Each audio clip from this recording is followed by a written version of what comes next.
तो आज पढ़ते हैं सेकेंड हिंदी का अभ्यास 5। इस कहानी का नाम है धरती कब तक घूमेगी। कहानी का क्या नाम है? धरती कब तक घूमेगी। और इनके लेखक हो गए साबरदैया। कौन है? साबरदैया। यानी कि धरती कब तक घूमेगी कहानी के लेखक साबरदैया। और इस कहानी के प्रमुख पात्र कौन कौन से हैं? इस कहानी के प्रमुख पात्र जो है वो सीता है। कौन है? सीता। इसके अलावा कैलाश है, नारायण है, बिरजू है। फिर कैलाश की पत्नी है, नारायण की पत्नी है, बिरजू की पत्नी है। यानी कि ये चारों जो पात्र हैं वो सबसे अच्छे किरदार निभाए हैं इस कहानी में। और सबसे अच्छा कहे तो सीता का रोल है। आते हैं क्वेश्चन, इस कहानी के सबसे अच्छे क्वेश्चन यानी कि जो बोर्ड मॉडल क्वेश्चन है उस पे। तो पहला क्वेश्चन है कि धरती कब तक घूमेगी के लेखक कौन है? यानी कि इस कहानी के लेखक कौन है? धरती कब तक घूमेगी कहानी के लेखक है साबरदैया। कौन है? साबरदैया। दूसरा क्वेश्चन है कि साबरदैया का जन्म कहाँ हुआ? यानी कि जो इसके लेखक है साबरदैया, उनका जन्म कहाँ हुआ? उनका जन्म हुआ राजस्थान में। कहाँ हुआ? राजस्थान में। तीसरा क्वेश्चन है कि साबरदैया किस भाषा की कहानीकार है? ये जो भाषा चुने हैं कहानी लिखने के लिए वो कौन सी भाषा है? तो वो राजस्थानी भाषा है। कौन सी भाषा है? राजस्थानी भाषा है। फिर देखो 4 नंबर क्वेश्चन कहता है कि धरती कब तक घूमेगी के प्रमुख पात्र, यानी कि धरती कब तक घूमेगी ये कहानी जो है इनके सबसे अच्छे पात्र कौन है? इसके सबसे अच्छे पात्र है सीता। कौन है? सीता जो माँ की रोल की है। क्या चीज की रोल की है? माँ की। यानी कि सीता सबसे अच्छे पात्र है इस कहानी के। 5 नंबर क्वेश्चन है कि सीता को अपने ही घर में कैसा महसूस हो रहा है? यानी कि सीता जो इस घर में रहती थी, अपना घर में रहती थी, उस घर में उसको कैसा महसूस हो रहा है? तो सीता को अपने ही घर में घुटन सा महसूस होता था। कैसा महसूस होता था? घुटन सा।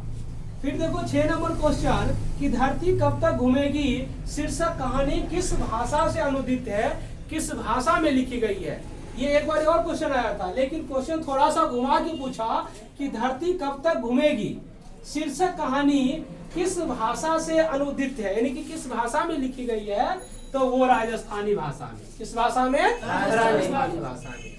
फिर देखो अगला क्वेश्चन 7 नंबर कि सीता रुआसी क्यों हो गई थी? यानी कि सीता रुआसी यानी कि उदास सी क्यों हो गई थी? क्योंकि बेटे के दुत्कारता के कारण, बेटा उसको दुत्कारता था, यानी कि उसको वैल्यू नहीं देता था, जिस कारण से वो क्या हो गई? रुआसी हो गई थी, उदास हो गई थी। 8 नंबर क्वेश्चन कहता है कि सीता को कुल कितने पुत्र थे? यानी कि सीता जो इस कहानी के प्रमुख पात्र है उसके कुल कितने संतान थे, कुल कितने लड़के थे? तो कुल 3 लड़के थे। कितने लड़के थे? 3। फिर देखो 9 नंबर क्वेश्चन है कि सीता के बड़े पुत्र का क्या नाम था?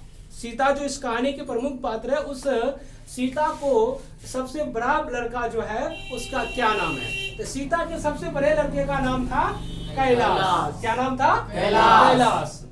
फिर 10 नंबर क्वेश्चन देखते हैं कि सीता को उसके बेटे ने कितने रुपये देने की चर्चा किए थे, यानी कि कितने रुपया देने की बात कहे थे? तो 50 रुपया प्रति माह देने की बात कहे थे। कितने रुपये? 50 रुपये। यानी कि तीनों बेटे ने डिसाइड किया कि माँ को 50-50 रुपया देंगे और माँ अपना खाना बना के खुद खाएगी। इस कहानी में वो 50 रुपया देने की बात कहे थे। कितने रुपये? 50 रुपये। 11 नंबर क्वेश्चन है कि कहानी में किस खेल की चर्चा की गई है? ये कहानी जो लिखा गया है इसमें एक खेल की चर्चा की गई है, उस खेल का क्या नाम है? तो खेल का नाम है माई माई रोटी दे दे। इस खेल की क्या नाम है? माई माई रोटी दे दे। अगला क्वेश्चन 12 नंबर, बिरजू की पत्नी का क्या नाम था?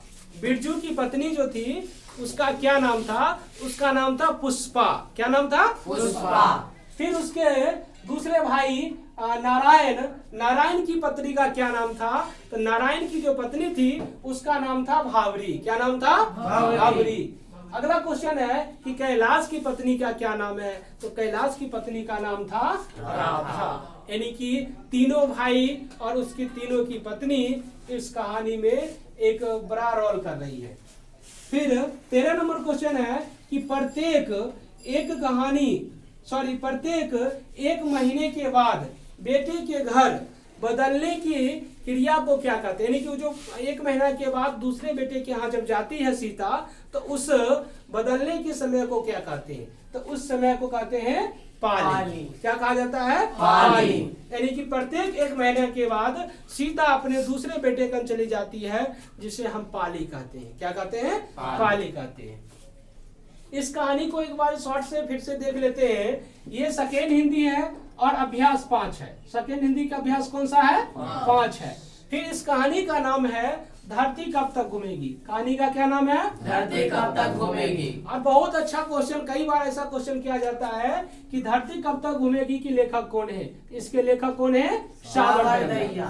कौन है? साबरदैया। इनके प्रमुख पात्र एक बार फिर से देख लेते हैं। सीता, कैलाश, नारायण और बिज्जू। इसकी पत्नी भी इसके साथ में है जो रोल करती है।